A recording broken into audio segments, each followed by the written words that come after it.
شخصی که پرسد ساعت چند شد، در این حالت ساعت 1:17 گذشته باشد، بگویی که 1:20 شده است. آیا این دروغ است یا نه؟ همراه 1:17 گو آخی، همون 1:17 باشد بگو 1:17، در اصل دروغ می شود. وقتی میگو 1:17 هست میگو 1:20 شد، دروغ می شود. تو از این خاطر این گپ در همون 3 دقیقه نیست، گپ در این که میگد الخیر عادتون و الشر عادتون و النفس معتادتون. این نیکی عادت است، بدی هم عادت است، لیکن نفس یکی از اینا میگیرد. یعنی وقتی که تو یک بار دروغ گفتی، الکی برای تو دروغ گفتن آسان می شود، دفعه دیگر هم دروغ میگویی، 2 بار شد الکی برای تو آسان است، دیگر 3م بار و 4م بار دیگر همین دروغ گفتن میگیری. السلام علیکم دوستان عزیز. آیا شما برای گذشتن از سرحد دشواری میکشید؟ مهلت حجت‌هایتان به آخر رسیده است.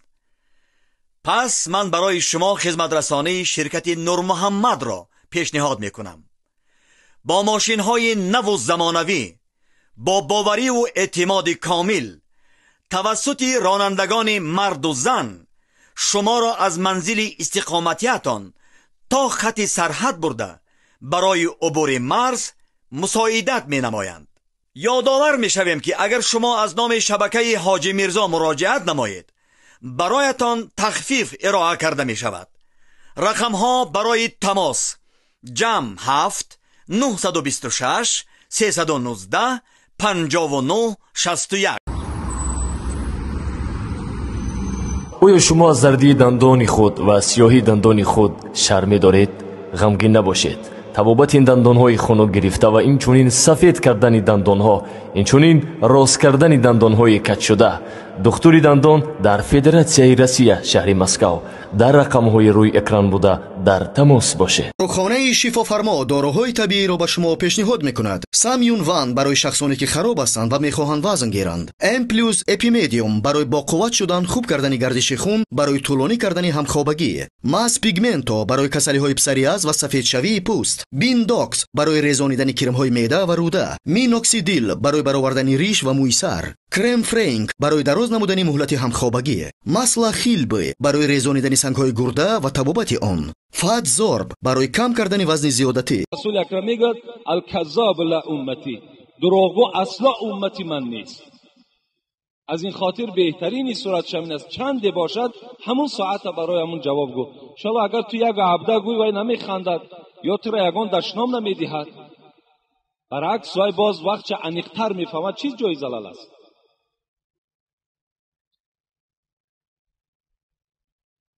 السلام علیکم داملای عزیز و گرامی. یک سوال دارم. من یک معرکه خرسندی یعنی توی دارم. آیا اجازت هست که بین عید رمضان و عید قربان گذرانم؟ زیرا میگویند که درست نیست. بین عید رمضان و بین عید قربان توی کردن یگان زلالی ندارد، جایز است. یگان جای نقصش هم نیست. اگرچه میگویند این برادر، من فکر میکنم این از همان زنها هست که امروز چی فتواهای نادرستی در بین مردها پاش میکنند، لیکن خداوند مرد را با عقل گفته است، عقل مرد را از عقل زن بالا گفته است. همان مردها الحمدلله امروز شما داملا دارین، امروز شما دانشمندها دارین. از زن در پرسیدن، از مادر در پرسیدن، از یک زن همسایه در پرسیدن، از یک داملا پرسین که آیا درست هست یا نه. یعنی این گونه فتواهای نادرسته که جمعه آینده یک جوان میگوید که مادرم میگوید که اگر کسی که زیر پاش اگر خف کند در زمینهای جنت میلش بد. این فتوای مادرش. همون جوان شاید که بیچاره هیچ روز جمعه دیگر خف نکنه زیر پاشه، که این زمینهای جنت آدم هم میلش مانده است، او یک خست زمینش. این گونه فتواها و این گونه گفتارهای اون زنها در شما اهمیت ندهید. من برای شما یک حکایه میگویم. کسی که همین با گفتار زنش میرود و پیشواها را گوش نمیکند، میگوید خسرو زنی داشت به نام شیرین. با دقت باشین جوانها. خسرو زنی داشت به نام شیرین و بار میگه در قصر نشسته بودند. به ناگاه میگه یک ماهیگیر و پیش خسرو و شیرین گذر کرد و از بس که میگه این خسرو پرویز میگفتند. این خسرو که بسیار ماهی را دوست میداشت و این ماهیگیر گفت برای من یک ماهی ده. یک ماهی کلانی را میگه این ماهیگیر در پیش خسرو گذاشت و خسرو که پادشاه کی بود 4000 تنگه برآورده در دست ماهیگیر داد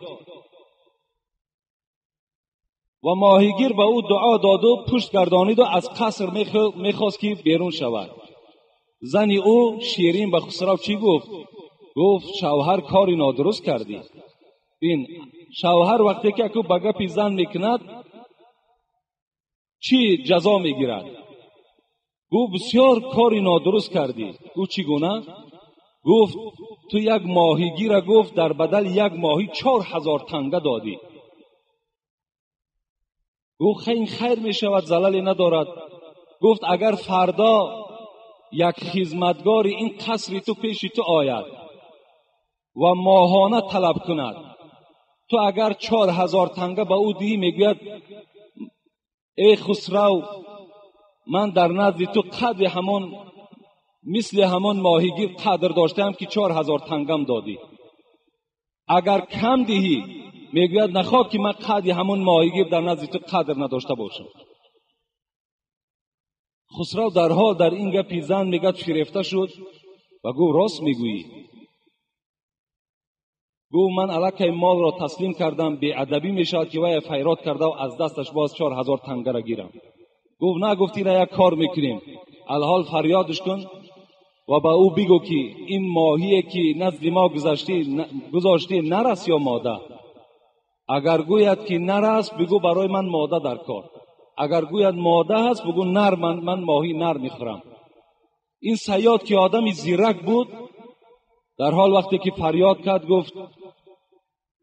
گفت ای صیاد، گفت ای ماهیگیر، این ماهی که نزد ما گذاشتی نرس یا ماده؟ گفت خسرو گفت خدا تو را رحمت و مغفرت کند، این ماهی که من نزد تو گذاشتم این خنثا هست، نر و ماده هست. بسیار آدمی زیرک بودند. خسرو خوشش آمد، به نهایت مثل شما وری خنده کرد و گفت خزینه دار گفت 4000 تنگه دیگرش دین. گفت 4000 تنگه دیگر را گرفت. تنگه های اون چنخه مثل آهن بود. 8000 تنگه شد. بالای گردن بار کرد و خواست از قصر بیرون شود که یک تنگه همون میگه در زمین زد و همون 8000 تنگه را با همون وزنین در زمین میگه گذاشت و یک تنگه را گرفت در جیبش انداخت. باز خواست که در پشتش بار کند که این کاری او هم به شیرین خوش نآمد، به زن خسرو. خسرو گفت این صیاد بین چی عملی نازشتی دارد. 8000 تنگش دادیم، یک تنگه که در زمین افتید همون خم شده گرفت، نگذاشت که یک غلام تو همون تا میگذرد همون را گیرد. خسرو گفت در اصل گفت اینقدر آدمی ممسک بوده است. فریادش کرد گفت اینجا بیا. گفت صیاد من تو را 8000 تنگه دادم، اینقدر وزنی نگفت، برای یک تنگه شده او را در زمین پرتافتی و یک تنگه را گرفتی، یک رحمی در وجود تو نبود. گفت خسرو گفت خدای مهربان گفت را غیرت تا زیادر بگرداند. تو میدانی که من برای چی این یک تنگه را گرفتم؟ گفت برای چی گرفتی؟ برای گفت در این تنگه صورت شما هست و در این طرفش گفت نام شما هست. من نگذاشتم که اگر این در زمین باشد این بی حرمتی می شود، نفر او را مثال زیر پا کند. خسرو باز خوشش آمد، گفت 4000 تنگه دیگر دهید. گفت 12,000 تنگه این صیاد از پشت مصلحت زنش زلال دیدند و چی گفتند؟ گفتند وای به حال کسی که با گپی زن چکار میکند، رفتار میکند، در عوض 1-2 زلال میبیند. از این خاطر از شما هم خواهش میکنم که هر یک مسئله که شما میپرسین از پیشواهاتون پرسین. زنهای شما نه مدرسه خوانده است، زنهای شما نه آیت میفهمند، زنهای شما نه حدیث پیغمبر میفهمند. اونا چی میدانند که بین عید رمضان و عید قربان توی کردن درست است یا نه؟ لیکن من به شما میگویم که اگر این گونه توی‌هایی که این برادر حاجی کرده است، از عرق نوشی باشد، از رقاصه باشد، از فسق و فساد باشد، از سخنهای لهو باشد، در تمام سال کردن این حرام است، نه یک بین عید رمضان و عید قربان. تمام سال ده اگر شما کنین برای شما چی است؟ گناه پیدا میکند. خلاص.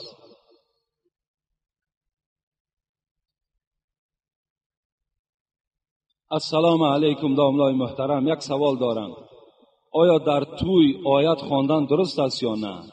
یا ختم قرآن کنم؟ زیرا میگویند که در خرسندی آیت خوانی مصیبت میاره. آفرین.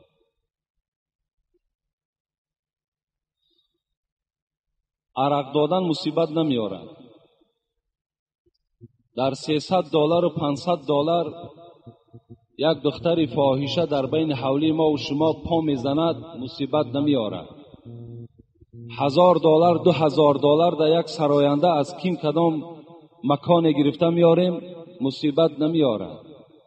دخترها را فتح میپشانیم پیش حضرت امیرجان میبریم، مصیبت نمیاره. معرکه های سیر خراجات و بی‌معنی که در خانه های ما و شما رخ میدهد، اینا مصیبت نمیارن و یک آیه قرآن که در معرکه خوانده شود مصیبت میاره.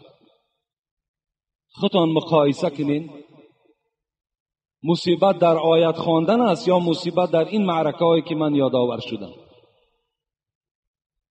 خوش به حال آن برادری که در معرکه او صدای قرآن است، خوش به حال آن برادری که در توی او موعظه است، خوش به حال آن برادری که در خاندان اون ختم قرآن می شود. اینا برکات هستند. پیغمبر خدا میگوید ما من قوم یقومون من مجلس لم یذکروا الله تعالی فی الا قام عن مثل جیفة الحمار. در کدام خانه ای که اگر توی شود، در کدام خانه ای که اگر نکاح شود، در کدام خانه ای که اگر خدایی شود، با اصطلاح امروزه که ما خدایی میگیم یعنی خیر احسان شود، اگر در اون خانه اگر امر معروف و نهی منکر نشود، اون مردم پیغمبر خدا گفتند اونها نعمتهای حلال کرده را نخوردند، اونها از اون شوربا و آش و میوجاتی که این بیچاره خریده است او را نخوردند، بلکه اینها از گوشت و پوست خر خورده و خسته خانه هاشون رفتند. در معرکه‌ای که اگر یاد خدا نشود، در معرکه‌ای که اگر یک حدیث پیغمبری خدا تحلیل نشود، اون معرکه را رسول اکرم با یک خری مرده تشبیه دادند و او انسانی که $1,000 و $2,000 ده این نعمتها را برای مردم خریده است و گویا که این پول در یک راهی فسق و فساد حواله کرده است و در نزد خدا اجر ثواب نمیگیرد. این حدیث پیغمبر است، این یگان حدیث من نیست. و شما یقین دانید خدا سوره الحاق داره، ما و شما پاره 30 شاید اکثر شما دانید ثم لتسألن یومئذ عن النعیم. البته به البته اینجا نون ثقیله میگوید، نون تأکیدی است. ثم لتسألن، البته به البته خداوند در روز قیامت شما را از این نعمتها میپرسد. عن النعیم، از این نعمتهایی که میخورین خداوند شما را میپرسد. ابن عباس خدا رحمت و مغفرتش کند، شاه مفسران، در تفسیر ابن کثیر میگوید که از کدام نعمت ها میپرسد خداوند. از ابن عباس پرسیدند کدام نعمت هاست؟ حضرت عباس چی گفتند؟ از گوش، از چشم، از دهان، از دست ها. اینا نعمتی هستند که خدا بر ما داد و از اینها در روز قیامت خداوند میپرسد که اینها را ما در کدام راه صرف کردیم. حضرت سعدی چی میگوید؟ چشم از برای دیدن آیات قدرت است. بیایید یک نظر کنیم کنی همین نعمتهای خدا داده است، این چشم برای تماشا کردن همون فسق فساد است یا برای یگان چیز دیگر است؟ بیاین سعدی را گوش کنین. چشم از برای دیدن آیات قدرت است. آیات گفتن نشانه ها. شما میگوید با این چشم این آسمانی بیکنار تماشا کنین، شما با این چشم این آسمانی بی ستون تماشا کنین، شما با این چشم این ستاره هایی که از زمین دیده کلان هستند و یکدیگر قطع حرکت دارن با یکدیگر نمیرسن، این قدرت ها را مشاهده کنین. با این چشم شما این بحرها را نظر کنین که اینقدر حیوان ها در داخل او رزق روزی یافته خورده ایستادند، اینها را شما نظر کنین. این چشم برای او هست. میگوید این چشم برای او است که شما قدم زنان مسجد بیایید. چشم از برای دیدن آیات قدرت است. گوش از پی شنیدن اخبار حکمت است. این گوش ها میگه باید که حکمت شنوند، اینها باید آیت قرآن شنوند، اینها باید موعظه را شنوند، اینها باید که پند و نصیحت شنوند. در آخر چی گفت سعدی؟ بین چی یک سخت برای کسانی که این گوش و این چشم، این گوش و این چشم اگر در راه خودش صرف نشود، چی میگوید؟ هرگر که حق نبیند و حق نشنود کسی، آن چشمی که حقیقت نمیبیند، آن گوشی که حقیقت را نمیشنود، هرگر که حق نبیند و حق نشنود کسی، کور و کر است بلکه از آنم فروتر است. وای کور است، وای کر است، بلکه از اونم دیده پستر است. خدا در قرآن میگه، سوره اعراف است والله اعلم یا انفال است، اولئک کالانعام بل هم اضلوا اولئک هم الغافلون. این کسانی که این اعضاها را در راه نادرست صرف میکنن، اینها اولئک کالانعام، انعام گفته چارپا را میگن، اینها گو مثل چارپایان هستند. بل هم اضلوا، اینا از چارپایها هم دیده پستر هستند. اولئک هم الغافلون، این کسانی که این اعضاها را در راه نادرست صرف میکنن، اینا از حیوان هم دیده پستر و در غفلت هستند. خدا میگوید البته در تویخانه آیت خواندن مصیبت نمیارد، بلکه این کارهای ناروا و نادرست و این معرکه های سیر خراجات و سیر اسراف شما برای شما مصیبت میارد. یک مصیبت شمین است که شما را قرضدار میکند، دیگر مصیبت شمین است که فرزندهای شما را در بدر کرده است، بیچاره در ملکهای غریبی کار کرده ایستاده.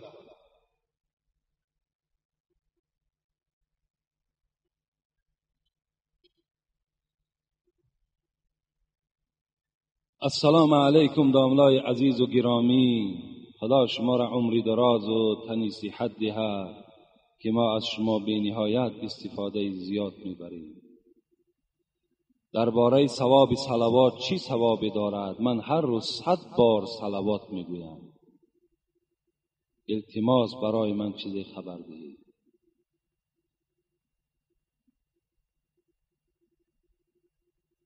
عبدالرحمن ابن عوف یکی از صحابه پیغمبر است، بسیار آدمی با دولت بودند.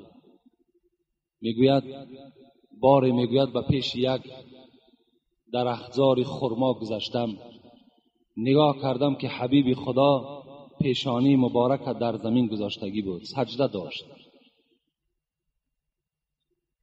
ایستادم که حبیب خدا سرش را می بردارد. عبدالرحمن ابن عوف میگوید مانده شدم، حبیب خدا سرش نمی برداشت. فکر کردم که این جان حبیب خدا به آسمان پرواز کرده باشد، یا تصور کردم که از قالب حبیب خدا جان جدا شده باشد. بعد میگد مدت دراز حبیب خدا سرش را برداشت و با او سلام کردم و گفتم ای حبیب خدا اینقدر سجده طولانی کردی؟ میگوید گفت الحال در سجده بودم که جبرائیل آمده بود، با جبرائیل امین صحبت داشتم و از نزد پروردگار آمد و بر من سلام فرستاد و بعد سلام گفت که با رسول خدا برسان که من صلی علیک صلیت علیه فسجدت شکرا لله. در حالت سجده بودم که جبرائیل آمد و گفت ای حبیب خدا، از پروردگار به تو سلام آوردم و بعد سلام گفت که به تمام امتهات خبر بده که کدام اونها اگر گویند که اللهم صل علی محمد یا گویند که صلی الله علیک یا رسول الله یا گویند که درود و رحمت باد بر رسول خدا، صلیت علیه، من که پروردگار اونها هستم من 10 رحمت در نامه اعمال اونها می نویسم. فسجدت شکرا لله. من این سجده طولانی یک سجده شکرانه بود که این مرحمت الهی را ببین که کسی که بر من صلوات میفرستد خداوند بر او 10 صلوات میفرستد. این سجده طولانی من بهر این بود. یعنی کسانی که اگر با رسول اکرم صلوات میفرستند تصور کنند که از نزد پروردگار در هر صلواتشان 10 ثواب 10 ثواب و 10 رحمت الهی در نامه اعمالشان کتابت می شود. پیغمبر خدا میگوید البخیل من ذکرت عنده فلم یصلی علی. بخیل ترین شما کی هست؟ بخیل ترین شما آن کسی هست که نام من در همون معرکه یاد شود و وی در روح من وی بر جسد من صلوات نفرستد. وی بخیل ترین امت من در بین امت من هست. خوش به حال آن برادرانی که دائم صلوات میفرستند. یک عبدالحمید گفتگی عبدالواحد ابن زید میگوید حج رفتم، در حج میگوید یک جوان را دیدم که هر گاهی که هر پهلو میگشت میگفت اللهم صل علی محمد، میخیست اللهم صل علی محمد، مینشست اللهم صل علی محمد. من گفتم این قدر تو صلوات پیغمبر را زیاد میگویی؟ گفت این یک سیر دارد ای عبدالواحد. من سال گذشته با همراهی پدرم حج آمدم و در همین نصف راه بودیم که پدرم از حیات گذشتند. شب شد، نگاه میکنم که همون چهره نورانی که پدر من داشت، چهره پدرم به سیاهی مبدل گشت.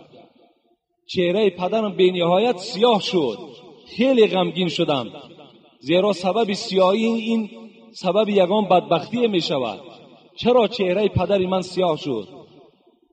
من که دائم صلوات می گفتم و همه وقت که این عادت من بود، وظیفه من که بود، شب میگه در خواب نگاه کردم یک مرد خیلی زیبای نزد من آمد و من پرسان کردم ای دوستی خدا شما کی هستین؟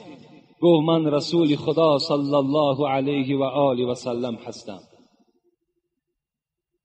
و آمدم و این چهره سیاهی که در پدر تو پیدا شد و تو را غمگین گردانید برای آنی که تو دائم بر من صلوات میفرستی، من از پروردگار خود طلب کردم که روی چهره این فرزندی که دائم صلوات میگوید چهره این پروردگار را با اصل خودش مبدل بگردان و مرا پروردگارم اجازت داد و الحال من مسح در بالای چهره پدر تو کردم و چهره پدر تو مثل اوله شد. از خاطر چی؟ از خاطر که تو دائم در زبانت اللهم صل علی محمد و علی آل محمد داری. از این خاطر این وظیفه هر کدام ما و شما هست. بزم این صلوات گفتن باز با سنت های پیغمبرم چنگ زدن در کار. فقط صلوات چگویم و لیکن با سنت هاش اهمیت ندهیم، این معنی نداره. محبت باید جدی باشد، از روی محبت میگوی. حضرت امام ازهری را پرسیدند ما معنی محبت العبد لله و للرسول؟ ای عالم زمان، کسی گوید که من پیغمبر خدا را دوست می‌دارم، کسی گوید همین خدایی که مرا خلق کرده است دوستش می‌دارم، آیا وی باور کنیم یا نه؟ امام ازهری گفتند اینجا گفت یک تجربه هست برای آنه که وی شما فهمین که وی دروغگو هست، وی از روی زبان میگوید یا از تحت دل. اینجا گفت امرش همین است که الطاعت لهما والاتیان فی امرهما. نگاه کنین که آیا وی پیروی قرآن و پیروی حدیث های پیغمبر هست یا نه. اگر آن چیزی که خدا گفته است، آن چیزی که پیغمبر گفته است اگر عمل کننده باشد، یقین دانین که وی محب خدا و محب پیغمبر است. لیکن اگر گوید من خدا را دوست می‌دارم، پیغمبر را دوست می‌دارم، اینا مرحمت نگاه کنین که رفتم حج کردم، 3-4 هزار دلار صرف کردم، یکی وقتی معرکش از عرق نوشی و وقتی که اگر در خانهش فسق فساد شود، و یکی باور میکنه؟ کی باور میکنه؟ آدم مسلمان باور نمیکنه.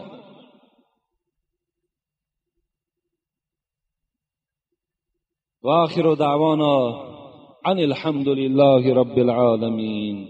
انشاءالله ما با شما باز مگرم سوال جواب کنیم، زیرا به نهایت سوالهای زیاد است و سوالهای هستن باور کن از موضوعهای جمعه را دیدن مهم هستند. اگرچه موضوعهای ما در پیش هستند، انشاءالله با شما باشیم، زنده و سلامت باشیم. فقط شما دعا کنین که خداوند عمر ما را دراز گرداند و تن صحت بر ما نصیب گرداند. انشاءالله هر یک خواسته که از شما باشد و هر یک موعظه‌ای که یعنی قوت ما در او میرسیدگی باشد، ما به سمع شما انشاءالله حقیقت چه میرسانم. لیکن این سوالهایی که الحال در خاندان دارم، با کمش یک 50 سوال دیگر در خانه است، همه اونها جواب میگوید. لیکن بعضی سوالها را من جواب نمیگویم. کسی که فهمد که سوالش جواب نشد، وای بر من مراجعت کند، زیرا وای بین این مجلس نیست. سوالای هستن که معنی ندارن، سوالای هستن که یک سوالی نمی یک کوچگی هستند. مثال همین پیاز با پات به شطه بزنید چیکار میکنن؟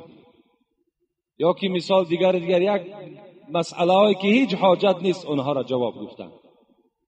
ما همون مسئله های جدی و اساسیش را جواب میگوییم.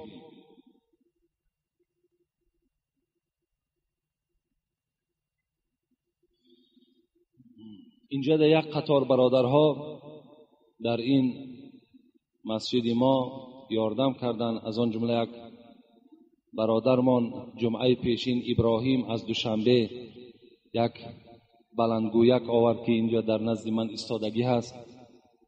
فراموش کردیم دعاش کنیم، دعا بتیم. کسم از دوشنبه زیارت آمده بودند و یک برادر دیگر هم در بازار گوشت میفروشند، چند بار یاردم ها در این مسجد کردند. اون برادر هم در حقش دعا میکنیم. و اینجا نام هایی که هست مثل اکای محمد الله از همین محله ما نزدیکتر بالاتر، این هم یاردم خودشت دراز کردن در این مسجد.